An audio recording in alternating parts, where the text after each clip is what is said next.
빛고울 광주에 어둠이 내린다.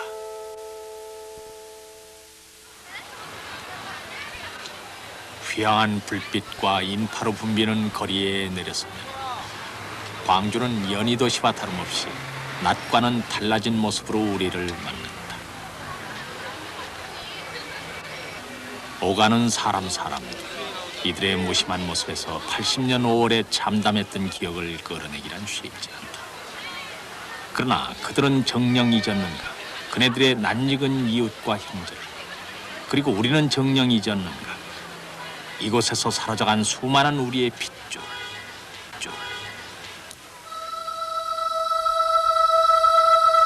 광주 시립공원 묘지 제3묘역, 보통 망월동 묘지라고 부른다. 하얀 눈을 덮고 자는 듯 누운 백수식기의 민주영령들. 수많은 이름들, 정연이, 옥례, 그리고 병복, 현숙이.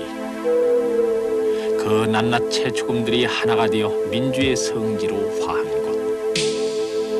그 자락에 한 어머니의 가슴에 못다 부른 노래와 깊은 한을 남기고 간 이 땅의 아들 영진이 누워있다. 묘지 번호 20, 전영진. 80년 5월 21일 계엄군의 총탄에 맞아 19의 꽃다운 나이로 그는 그렇게 갔다.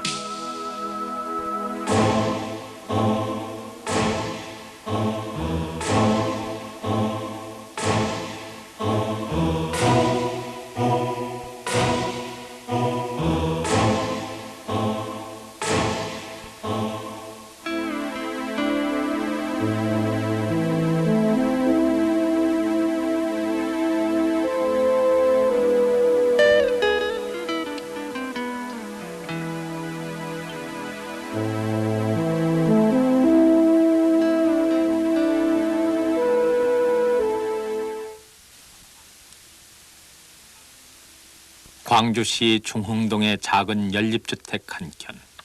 고 전영진 군의 어머니 김순희 씨와 아버지 그리고 여동생과 남동생이 사는 집이다. 아멘. 오늘은 모처럼 온 식구가 한자리에 모였다. 5이 넷으로 줄었을 뿐. 막내 아들 경진의 22번째를 맞는 생일이다. 큰아들 영진의 죽음으로 온 집안이 풍지박산났던 지난 8년째. 남은 가족이 이렇게 별 탈 없이 한자리에 앉은 것만으로도 다행이라고 그들은 느낀다.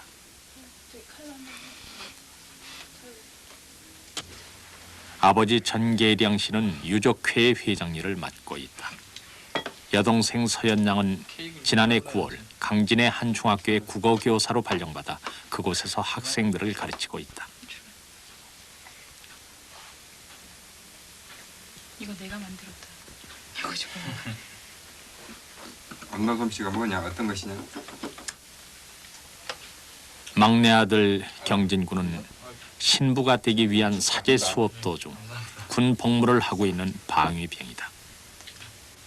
아버지는 매일 정신없이 바쁘고 나머지 두 자녀도 각자 제할 일이 있는 데다 이렇게 모이고 보니 자리 하나가 빈 것이 어머니는 못내 아쉽다.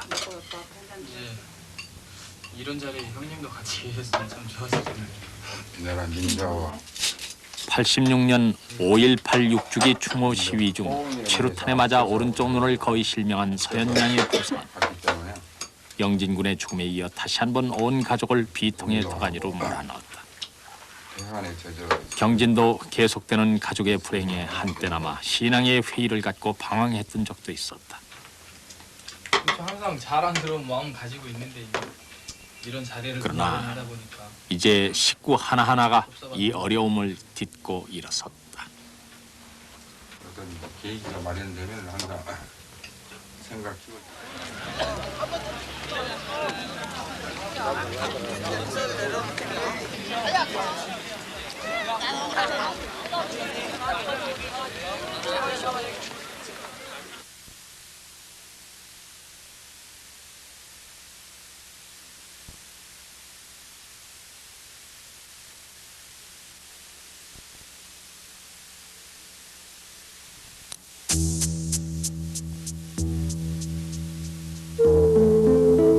영진이 먼저 간 뒤 아버지는 중학 앨범에서조차 아들의 모습을 도려내므로 애달픈 마음을 달랬다. 그러나 어머니는 영진이 죽기 며칠 전 마지막 어버이날에 선물한 카네이션 2송이를 지금껏 간직하고 있다. 8년의 세월이 가도록 참아오지 못했던 아들의 모교 광주 대동고. 오늘 어머니는 허탈한 걸음으로 아들의 추억을 찾아 나선다. 방학 중이라 썰렁한 교정, 텅 빈 교실들. 그러나 아들의 맑은 웃음소리가 귓전을 때리는 듯한 이곳. 아들이 마음껏 뛰고 달렸을 운동장. 교내 곳곳에 배인 듯한 아들의 내음. 사무치는 그리움과 안타까움이 김순희 씨의 온몸을 휩싸고 돈다.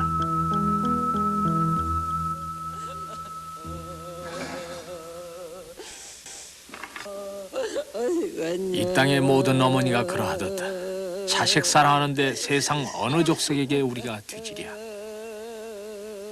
무엇이 이 어머니의 가슴에 이토록 깊은 한을 남겼는가. 무엇이 이 어머니에게 이런 씻지 못할 상처를 남겼는가. 이것이 한 어머니의 비극만은 아니리라. 우리는 이 어머니의 모습에서 5.18을 통한 우리 역사의 아픔을 본다. 1963년 직업군인의 아들로 태어난 영진은 아버지 전계량 씨의 근무지를 따라 포항에서 서울로 다시 진해로 옮겨 다니면서 자랐다. 학교도 여러 곳을 전전했다. 넉넉지 못한 살림살이에 친구마저 자주 바뀌곤 하는 것을 어머니 김순희 씨는 늘 마음 아프게 생각했었다. 국민학교를 졸업하고 중학교 1학년 때 광주로 전학.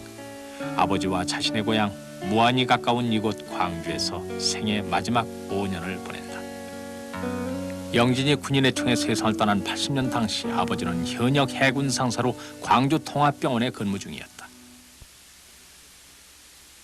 80년 5월 광주는 우리에게 무엇인가? 왜 영진이와 같은 어린 학생들마저 피를 뿌리며 죽어야 했나? 이 일은 우리 민족에게 어떤 교훈을 주고 역사에 어떻게 기록될 것인가? 아직 모든 것이 다 밝혀지진 않았다. 그러나 진실에 단 한 발자국이라도 다가가는 심정으로 우선 5월 18일 이전의 광주의 상황에서부터 이야기를 시작해보자. 1980년 5월 18일 이전에 광주에 즉 말해서 전남대학교 학생들이 최초로 교문을 뛰쳐나오던 14일 이후의 상황은 대단히 평온한 것이었고 또 경찰과 거의 많은 문제를 상의해가지고 실제적으로 경찰과 부딪힌 부분이 5월 14일 최초로 한 번 그 가스탄을 발포한 이후에는 한 번도 없었던 것으로 저는 기억을 하고 있습니다. 따라서 광주에 있어서 그 학생들의 시위라든가 또 경찰들의 진압이라든가 이런 건 대단히 평온했고 또 경찰들이 자기들이 좀 어렵다. 우리가 좀 상당히 그 어려움을 당하고 있기 때문에 자제를 해달라. 그렇게 했을 때는 또 학생들이 그 자제의 요청을 받아들였던 그러한 경험을 저희들은 가지고 있습니다.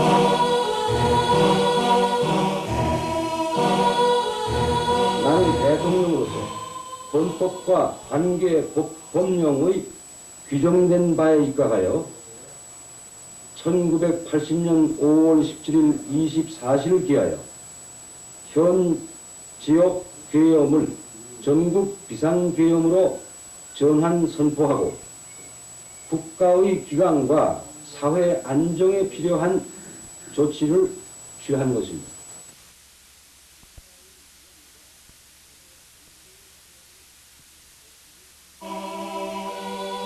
서울에 서울의 봄으로 불리워졌던 1980년의 정치 해빙 무드를 타고 광주도 다른 도시와 다름없이 민주화에 대한 구체적인 정치 일정을 평화적인 시위를 통해 요구하고 있었다. 학생들과 교수들이 함께 벌인 5월 14, 15일의 시가 행진은 경찰의 보호 속에 시민들의 전폭적인 호응을 받았고 도청에서는 비상계엄 철폐 등을 요구하는 민족민주화 성회를 열었다.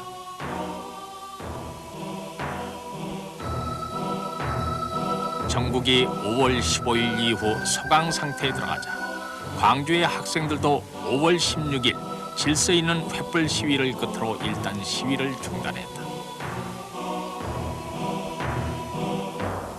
그러나 1980년 5월 17일 자정을 기해 확대 비상계엄이 전격적으로 전국에 선포되자 국민들은 경악을 금치 못했다. 민주화에 대한 국민의 기대는 물거품처럼 사라져버리고 군사 독재와 대학살을 예고하는 검은 구름이 광주를 뒤덮은 가운데 이날 밤 광주에는 계엄군이 진주하게 된다. 18일 아침에 제가 계엄령 확대 선포라 해서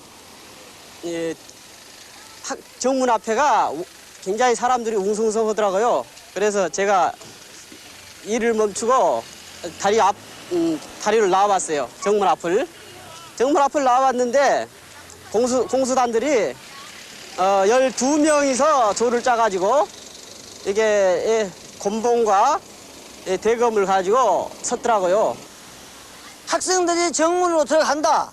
또 그 군인들은 못 들어가게 한다 해가지고 못 들어가게 하니까 아무래도 학생들과 충돌이 되겠죠. 그럼 이제 학생들이 아마도 약겁다요. 내가 봤을 때는. 대항하지 못하고 이제 도망갔죠. 도망가니까 거기서 쉽게 말해서 들어간 사람 들어가고 쫓겨서 이제 이 가게문으로 들어간 사람 들어가고 도망가서 돌아가고 하다가 거기서 잡혔어요. 잡히고 곤봉으로 때리고 피가 찍찍 흐르고 피가 난사돼갖고 꾹꾹가 끄집어 가고 그러더라고요. 학생들은 335 짝을 지어 시내로 가두 시위를 위해 진출하게 된다. 당시 경찰만으로도 시위 진압이 가능했던 광주 상황에서 무엇 때문에 정예 공수부대가 직접 진압에 투입됐는가? 이 점이 광주의 진상을 밝히는 데 열쇠가 되고 있다.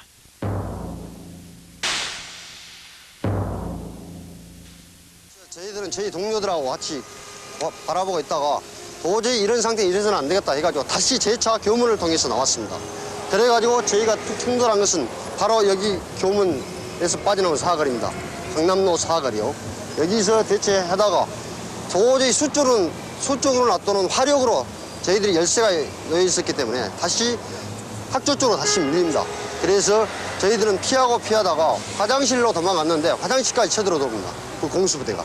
그래가지고 화장실에 들어와가지고 발로 차고 곤봉으로 때리고 그래가지고 저희가 정신이 잃을 때까지 완전 정말 무자비하게 그런 발길질을 합니다. 제가 그 당시에 때렸던 그 공수부대를 지금도 보면은 역력히 기억할 수 있습니다.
이런 참혹한 광경을 본 시민이라면은 사람이라면은 이러한 광기를 보고 그대로 있을 사람은 아무도 없었을 것입니다.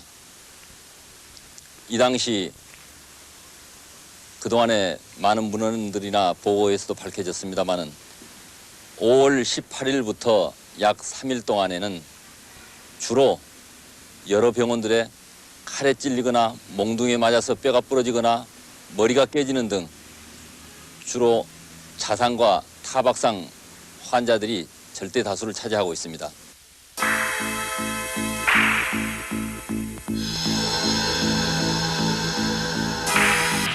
시민들은 공포에 사로잡혔다. 그러나 우리가 이렇게 있을 수 없다. 우리가 전부 나가서 계엄군을 밀어버리자. 응? 그럼 계엄군을 쫓아내야 할 것 아니냐. 저놈들이 인간이 아니라 계엄군도 아니다. 저것들은. 응? 완전히 살인적인 행동을 하고 있는 놈들이니까 우리가 차로 밀어버려야지 안 되겠다. 학생들 불쌍해서 못 보겠다. 시민들 불쌍해서 못 보겠다.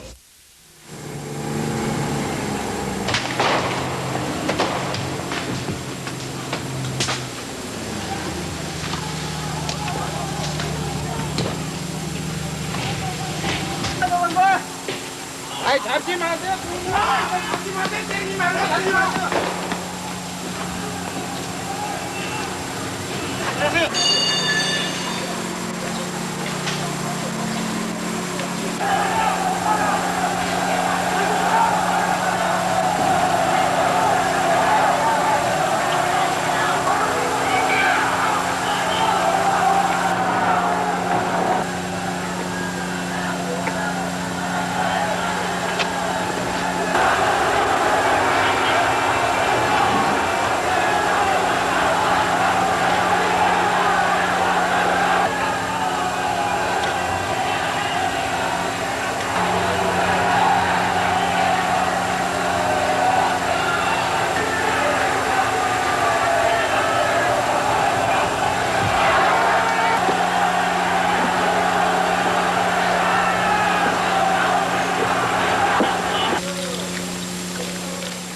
차량을 이용 저지선을 돌파하려던 시민들의 기도는 무위로 돌아갔다. 조직력이 결여된 시민들은 계엄군에게 밀려 부서진 차량만을 남기고 퇴각한다.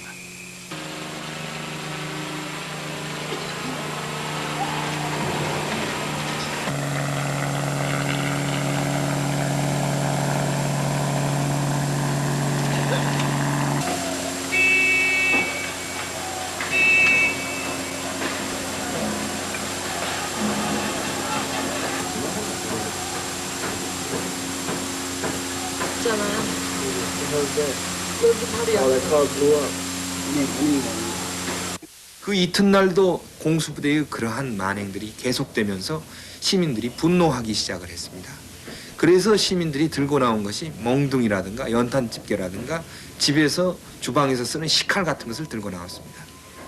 그걸 가지고 공수부대의 그 총과 칼을 막아보겠다라고 하는 그런 의도였을 겁니다. 자위였다고 저는 생각을 합니다. 그런 자위적인 행동들이 점차 커져 나가면서도 여러분들이 저희들이 만든 사진책을 보시면 알겠지만 거기에서도 마찬가지로 수천 명이 한꺼번에 몰려다니면서 또는 그 아세아 자동차 공장에서 APC라고 하는 군 장갑차와 군용 트럭을 탈취해 가지고 다니면서도 몽둥이밖에 손에는 들지 않았습니다.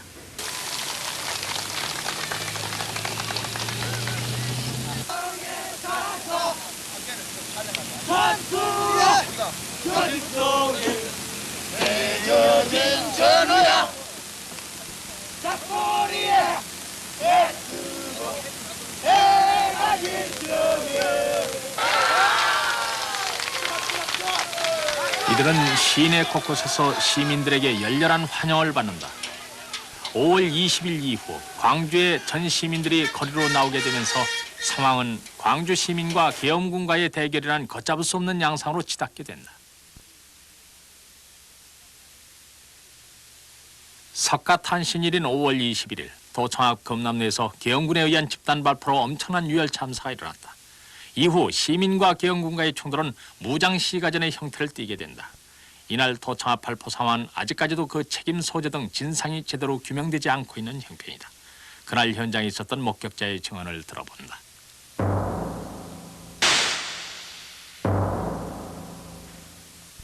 12시쯤에 저쪽 중앙교회 앞에서 집결 하고 있던 이 차량 시위가 도청 쪽으로 집결하면서 광주 관광호텔 앞에까지 왔었습니다.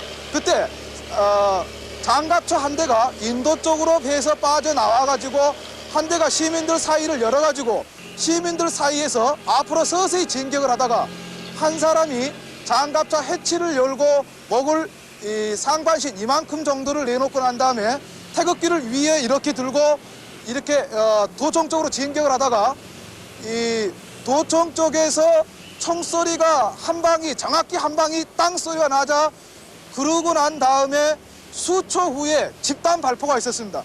근데 그 집단 발포할 상황 때 시민들은 앞에서 아무런 움직임이 없었고 단지 함성, 와라고 하는 함성만 있었을 뿐이지 단지 도청 쪽으로 밀고 가려고 하는 의도가 전혀 없었습니다. 그런데 갑자기 그런 총소리가 땅 소리가 소리가 나자마자 수초가 지나서 갑자기 이 콩 뽑는 소리가 요란하게 들렸다. 광주 시민들은 이게 공포탄인지 아니면은 실탄인지를 모르는 상황에서 우왕좌왕하다가 앞에 있는 몇 사람이 쓰러지고 또 피를 토하는 모습을 보자 사살한 명령이라고 저희들 판단해서 양쪽 도로 가변을 피하고 그리고 난 다음에 몇몇 뜻이 있는 사람들은 이 상태로는 도저히 광주를 우리 서로 지킬 수가 없다라고 하는 그런 일념으로 차량을 타고 화순 나주 쪽으로 빠져나가서 총기가 필요하다라고 하는 사실을 그쪽 지역 국민들한테 이야기를 하고 같이 해서 총기를 가지고 나왔던 걸로 알고 있습니다. 지금 이 금남로 이 부분에서 그러니까 21일 날 5월 21일 날 오후에 처음 그 발포가 있었다는 것은 기정사실이죠. 그런데 그 발포가 있는 그 시간과 비슷합니다. 제가 느끼기는 한 오후 2시쯤 됐어요. 이 카드로 센터를 향해서 이 금남로로 이렇게 나오느라고 이 호남동 성당에서 바로 정문으로 이제 나오려는 순간에 헬리콥터 소리가 이 도심지에서 그러니까 이 시내소에서 두둑 굉장히 이렇게 얕은 소리로 나대요. 나더니 공원 쪽으로 기수가 향해졌었어요. 그래서 제가 헬리콥터를 이렇게 이제 주시하면서 보고 있었죠. 보고 있는데 헬리콥터에서 그 불이 반짝 한 그러니까 육안으로 볼 때는 한 1m나 정도라 될까 혹은 50cm 정도가 불이 픽 되면서 그 두두두두둑 하는 그냥 아주 지축을 울려요. 지금 그때까지 제가 들어본 그런 총소리 못 들어봤어요. 그러니까 M6 소리가 아닙니다. 분명히. 그러면서 이 기총소사를 했단 말입니다. 환자의 상태는 그렇죠. 21일 날 오는 M16 그것이 아주 그건 정말로 참 물론 무기가 살인 무기지만은 그건 아주 잔인한 살인 무기더라고요. 그래가지고 그 인접 장기를 전부 파괴시켜 버려요. 알겠어요? 그래서 그 척추와 대장과 또 뭡니까 콩팥과 이런 그냥 인접 장기를 이렇게 말아서 가는 그런 총알이라고 그러대요. 막 웰 안에 가서 막 이렇게 윤회를 하면서 돌아가는 거라대요. 그래놔서 그냥 맞은 사람마다 다 중태였었죠. 그리고 죽으라고 쏜 것 같았어요. 완전히. 어떻게 그 복부나 그렇게 그런 데를 막 그렇게 두부를 하는 것은 두부 M16 난타 당한 사람들은 아주 골까지 이렇게 그냥 확연히 그냥 드러나가지고 인간이 아니고 무슨 정말 어디 산돼지나 무슨 그런 동물을 그렇게 해쳐버린 것 같은 그런 참상이 그냥 보여버리고 우리가 더 이상 얼른 저쪽으로. 전남의대 부속병원, 적십자병원, 광주 기독병원 등 종합병원을 비롯 개인 병원과 심지어는 안과 치과에까지 사상자가 몰려들었다.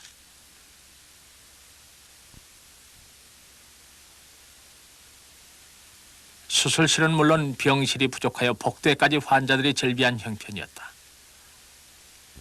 피해 환자들의 수화 상태는 최악의 상황에 달해 있었는데도 그때까지도 서울의 신문과 방송은 광주의 참상을 경미한 사건으로 추소 보도하고 있었다.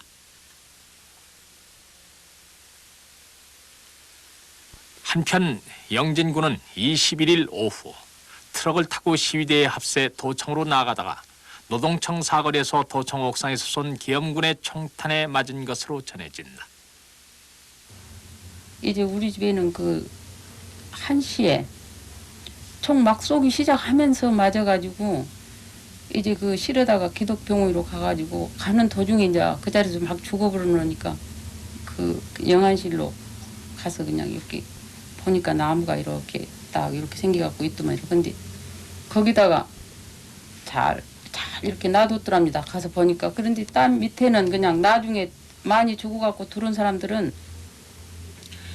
피가 그냥 이렇게 범벅이 된 놈을 한 태다가 그냥 쳐 박아가지고 찾을 수가 없더랍니다. 가서 보니까. 그랬다고 저희 아빠가 가서 이제 그거를 친구 한 번 모시고 가가지고 가서 찾아가지고 이제 늘 하나 사고, 그 당시에는 이제 늘이 있었어요. 그래도 그 맨 처음에 일어나서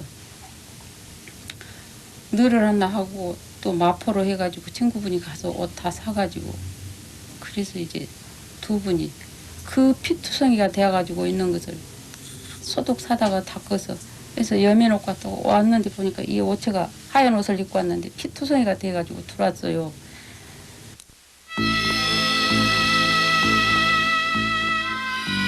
이 21일 오후 계엄군이 시 외곽으로 퇴각한 뒤 도청 앞 상무관 앞엔 가족들의 생사를 확인하려는 수많은 사람. 엄마 왔지.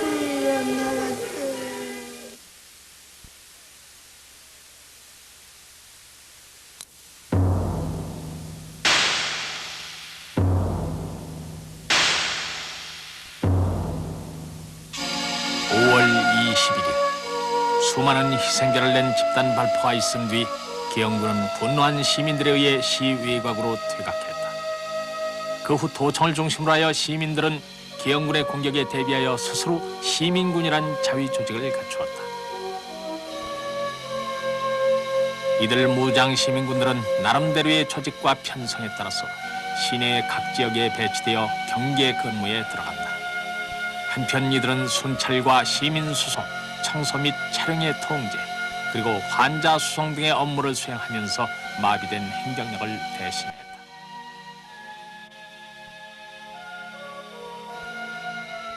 전혀 예기치 못한 사태로 크게 놀랐던 광주와 광주 시민들은 서서히 안정을 찾아갔다.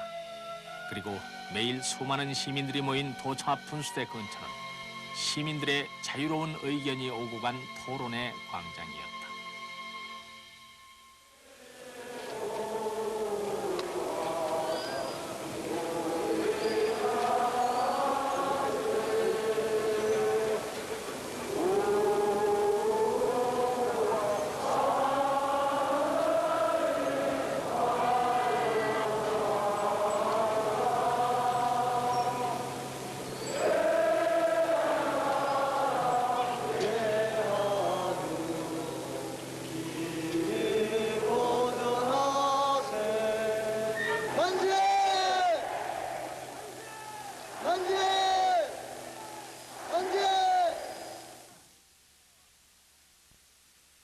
도청 앞 분수대 앞의 집회는 광주 시민들의 진정한 요구가 표출되는 민주의 광장이었다.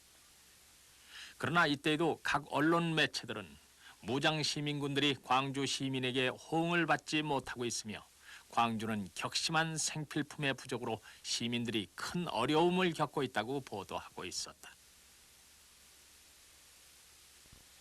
많은 시민군들이 차를 이렇게 몰고 도청으로 가자 했을 때게 그 많은 사람들이 누가 가자 아니자도 아니고 그냥 이렇게 따라 나서면서 그 누가 먼저 이렇게 사과를 줬는지 음료수를 줬는지, 그때 당시에는 주로 밥보다는 그런 거였거든요. 사과, 음료수, 과자 이런 거였는데 누가 줬는지는 모르겠어요. 아무튼 많은 양의 그 사과 박스라든가 음료수 박스들이 올려져 있었거든요. 그리고 시민군 그 당시에 그 차를 몰고 다닌 그 시민 군대들이 우리 시민들한테 사과를 나눠줄 정도였거든요.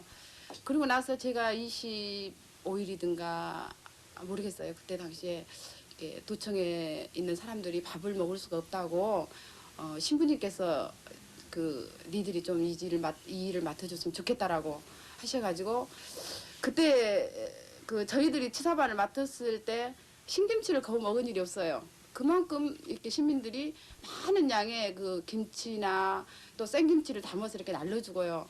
또 이렇게 양동 쪽으로는 이렇게 와서 보면은 우리가 좀 물자가 좀 부족한 것 같다 생각이 들어서 내일 먹을 것이 부족할 것 같다 생각이 싶으면은 양동 쪽이나 이동 쪽이나 이런 데를 대인시장 쪽으로 와보거든요. 그러면은 그 아줌마들이 리아가에다가 이렇게 많은 그 김밥이라든가 이런 것을 말아가지고 양일동 뭐 아줌마들, 양이동 아줌마 일동 한다든가 그리고 이제 그 화정동 쪽으로 가서 보면은요, 그 길거리에다 가마솥을 이렇게 걸어놓고 거기서 불을 즉석에서 떼면서 우리 그 신민 군대들한테 밥을 해서 먹이고 격려를 해줄 때에 그 우리 그 청년들이라든가 강주 시민군들은 그렇게 용기를 얻어가지고 아주 그 뭐 엄마 할머니 그런 생각을 하는 것 같았어요. 광주시가 다시 질서를 잡게 되자 시장도 다시 열리고 시민들도 평온을 되찾는다.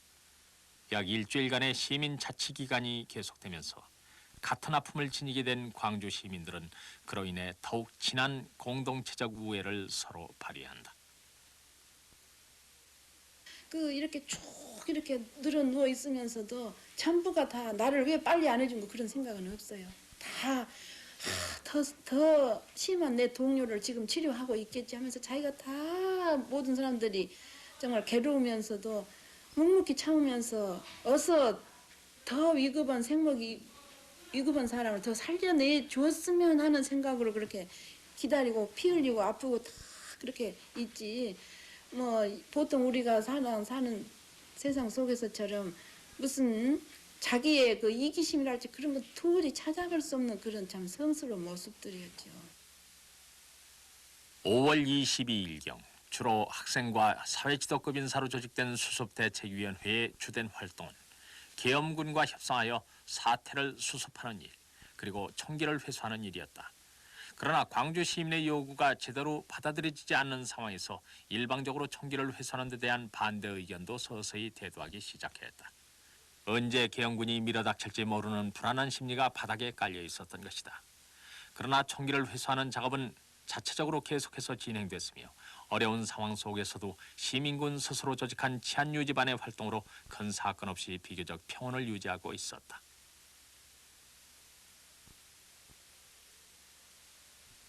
몇 가지 사소한 사건들은 있었지만은 그러면은 그때 당시와 지금하고 비교했을 때 지금은 엄청난 사건들이 많이 일어나고 있습니다. 정말로 입에 담지 못할 사건들. 그러나 80년 5월 광주는 여러 가지 자료나 모든 걸 통해서 계속 지금 드러나고 있지만은 당시 보십시오. 은행이 털렸습니까? 어디가 털렸습니까?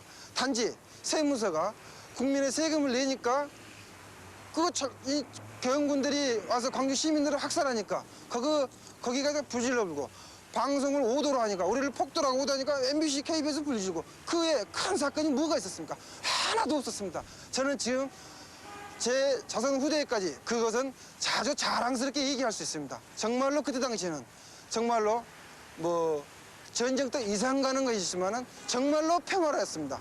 그것이 바로 마치 이것이 바로 평화였습니다. 한편 그래서 5월 25일 도청에는 시민학생투쟁위원회란 새로운 지도부가 결성됐다.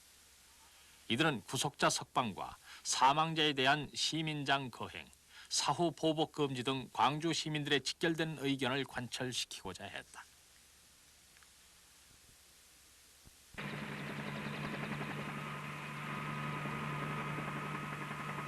그러는 동안 계엄군은 점차 광주시 외곽을 조여오고 있었다. 충정작전이라고 명명된 대규모 군사작전을 방불케 하는 진압작전이 진행된다.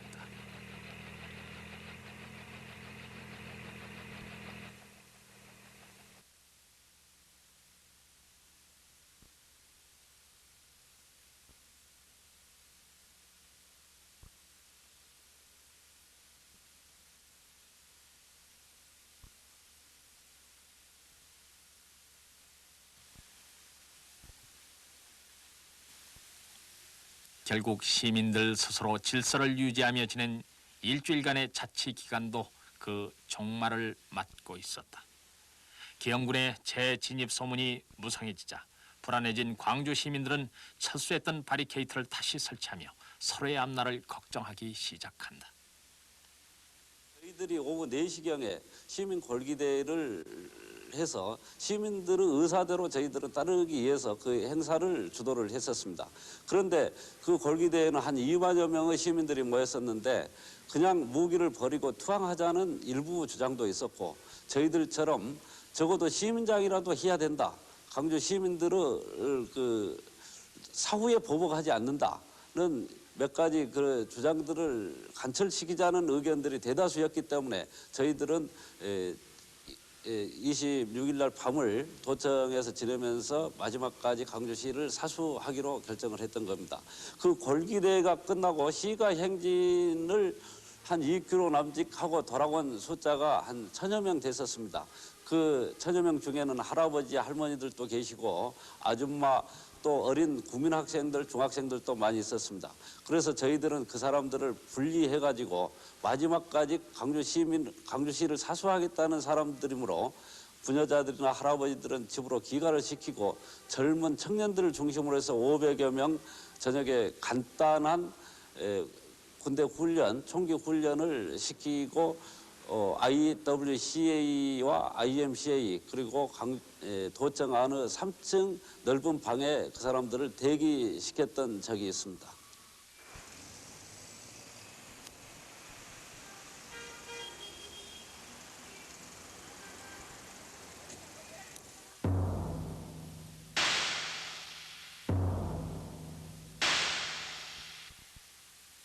이제 새벽같이 제가 잠을 안 자고 있는데 그 차 타고 다니면서 여자 목소리가 너무 가열픈 소리가 나와요. 광주 시민 다 죽었다고 다들 나오라고 이제 계엄군이 쳐들어와가지고 다 죽는다고 하더라고요. 광주 시민 여러분, 우리 학생들이 죽어가고 있습니다. 여러분들이 나오셔가지고 우리 귀여운 아들, 딸, 형제분들을 도와주십시오.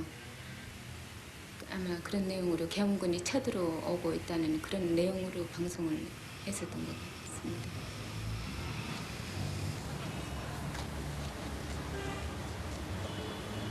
전남도청 회의실.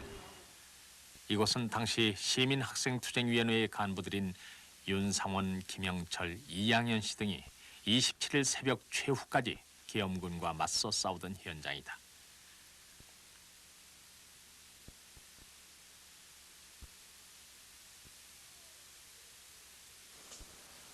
네, 이곳이 저희들이 80년 5월 27일 새벽 4시경 도청을 마지막까지 사수했던 곳입니다.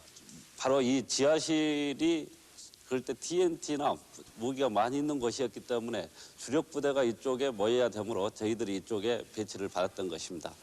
그러나 그때 마지막 순간에 저희들은 그렇게 상황에 대처하면서도 차마 우리 세금으로 나라를 지키는 군인들이 저희들을 무차별 학살해 오리라는 것은 엄두도 못 냈었습니다.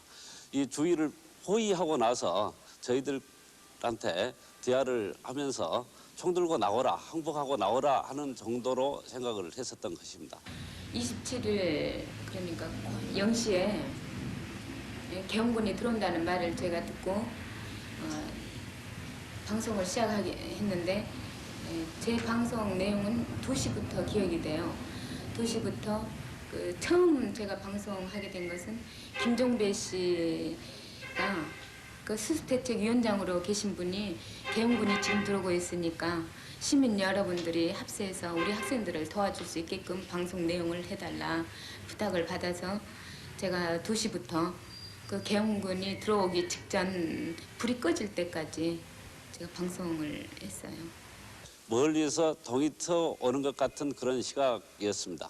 그때 우리는 윤상원 씨와 저는 생을 정리하기 위해서 참 마지막 인사말을 나누게 됐었습니다. 윤상원 씨, 저승에 가서 다시 만납시다. 거기 가서 우리도 다시 또 친하게 지냅시다. 그러니까 윤상원 씨는 양현 씨, 거기 가서도 다시 학생운동을 할 수 있다고 하면 학생운동을 합시다 하는 이야기를 건네주었습니다. 참 우리가 한 일주일 동안 광주를 지켰던 그 기간 동안은 할아버지에서부터 할머니, 어린이에서부터 학생, 심지어는 황금동에 있는 술집 아가씨들까지 혼연일체가 돼서 하나의 사랑의 공동체를 이루었던 이 광주, 이게 우리가 마지막으로 만들어 보고 가는 이 세상의 마지막 모습이었지 않았는가 하는 이야기를 서로 교환을 했었습니다.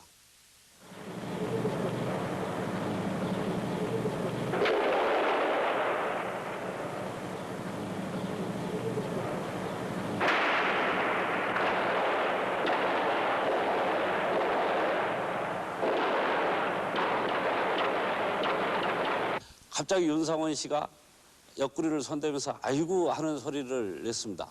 그때 윤상원 씨는 아이고 하는 소리가 마지막, 이 세상의 마지막 소리 이야기였습니다. 참 친구는 총에 맞아 죽고 또 저도 죽게 되는 것을 생각하면서도 친구 마지막 모습을 어떻게 천당에 편히 갈 수 있는 방법이 없을까 하면서 딱딱한 시멘트 바닥에서 눈을 감는 것보다는 따뜻한 그 솜잎, 폭신폭신한 솜잎을 위에서 눈을 감게 되면 천당에 갈 것 같은 그 좀 어리석은 생각이 들었습니다. 그래서 저는 바로 옆에서 이불을 구해가지고 펴가지고 그 위에 윤상원 열사를 모시게 됐었습니다.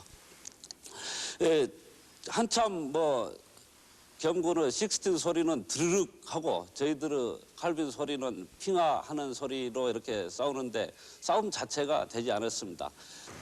저 문에서 마지막 항복을 하고 나오는데 그래가지고 한 10여 명 정도가 이 난간을 통해서 딱 불어앉게 됐었습니다. 그러다가 이 마지막 창틀 안에 있는 사람들까지 다 항복하고 나오게 되니까 한 12명 정도가 됐었는데 우리는 그때 그 경군의 지시에 의해서 이 나무를 타고 쭉 이렇게 내려오게 됐었습니다. 그때 이 나무를 타고 내려오면서 저쪽 자동차 있는 데까지 그쪽에 가서 저희들이 이렇게 완전히 꿇어앉게 됐었는데 그 과정에서 여기를 지나가면서 보니까 경군이 이 밑에 저 창틀에서 나오는 항복하고 나오는 시민들을 향해서 처음에 한 2사람 정도를 그대로 쏴버리는 것을 봤습니다. 그래서 그 자리에서 2사람이 나자부라졌고 세 번째 나오는 사람을 향해서 경군이 총을 향해가지고 쏘는데 허벅다리를 맞아가지고 피를 질질 흘리면서 살려달라고 막 애치는 그런 장면을 보면서 저기까지 끌려가게 됐었습니다. 그때 이 당시에 이쪽에는 시체가 한 10여 구 정도 있었고 이 뒤쪽에도 시체가 한 10여 구 이렇게 널려져 있는 걸로 그렇게 알고 있습니다.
진압작전에 이어 광주 시내 전역에서는 계엄군에 의한 무자비한 연행이 자행된다. 부녀자를 포함 심지어는 어린 국민학생과 중학생까지 폭도로 몰아세웠다.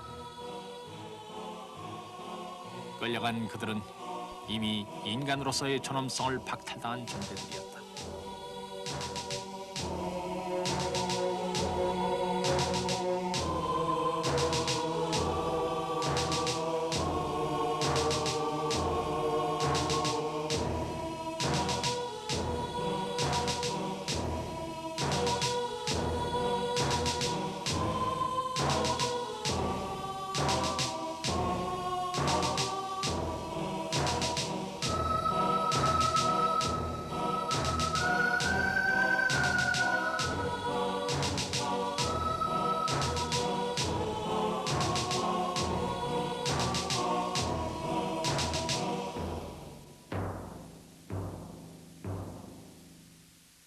이제 모든 것은 끝이 났다.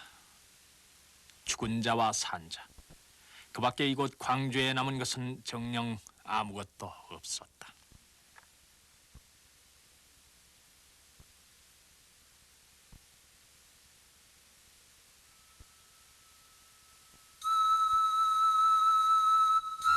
하늘이 내려앉고 억장이 무너진 80년 5월은 언 8배. 무심한 세월은 그렇게 흘렀다. 그러나 이 어머니의 가슴 속에서 먼저 보낸 아들을 하루 한시라도 잊어본 적이 있으랴.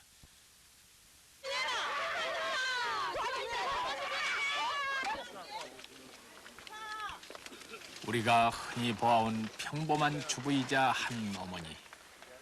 무엇이 그녀를 이토록 다른 모습으로 바꾸어 놓았는가.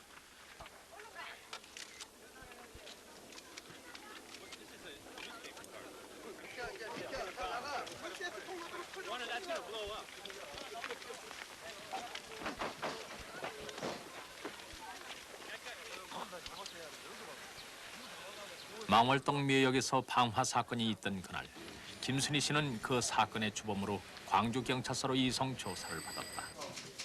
당시 5.18 희생자 추모제에서 화형식에 쓸 전두환 전 대통령의 허수아비를 기관원들이 탈취 도주하자 흥분한 유족회 어머니들이 그들이 타고 왔던 시청 공무집행 차량에 불을 지르는데 그녀가 앞장을 섰다는 혐의였다. 그러나 기소유예로 풀려나기까지 20여일의 교도소 생활은 오히려 그녀의 반독재 투쟁 의지와 신념을 굳게 해준 밑거름이었다. 스스로도 억제하지 못할 만큼 깊이 빠져버리는 광주에 관한 어려운 일이 지나고 보면 김순희 씨는 어느새 보통의 인정 많은 아주머니로 되돌아온다. 여기시구나. 아이고 할머니. 어서 들으세요.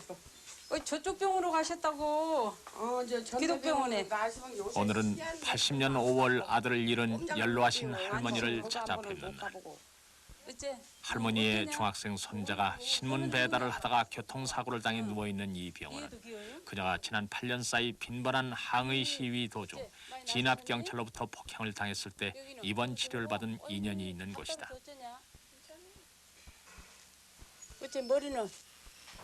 예전과는 다르게 주변의 아픔을 스스로의 아픔으로 느끼는 것도 죽은 아들 영진이 남겨주고 간 훌륭한 교훈으로 깊이 간직하고 있다.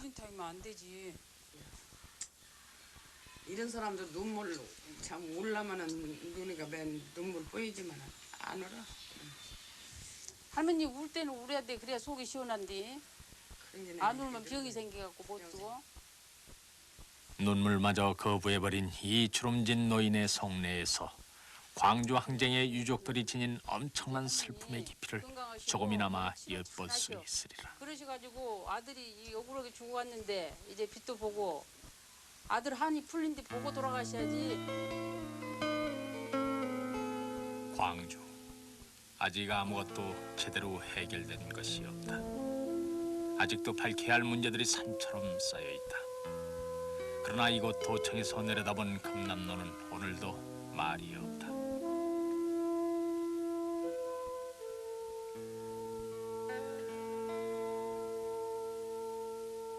역사는 우리에게 이른다. 어서 광주의 진실을 밝혀 땅에 떨어진 우리의 인간성과 도덕성을 회복하라고. 그리고 광주의 상처는 단순한 정치적 해결이나 물질적 보상으로 치유될 수 없다고.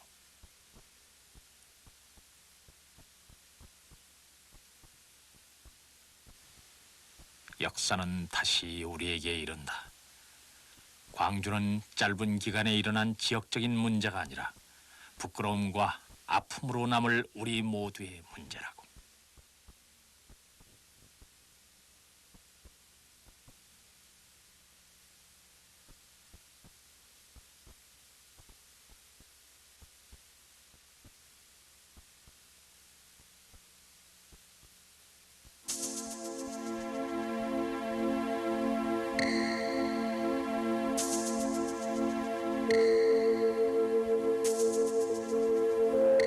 오늘도 어머니는 마음을 또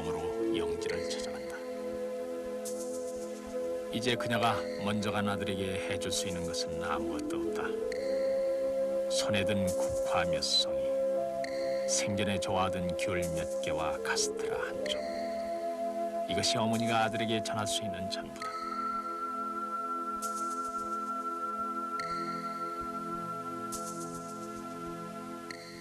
대답은 없어도 언제나 아들과 많은 이야기를 나누고 싶다.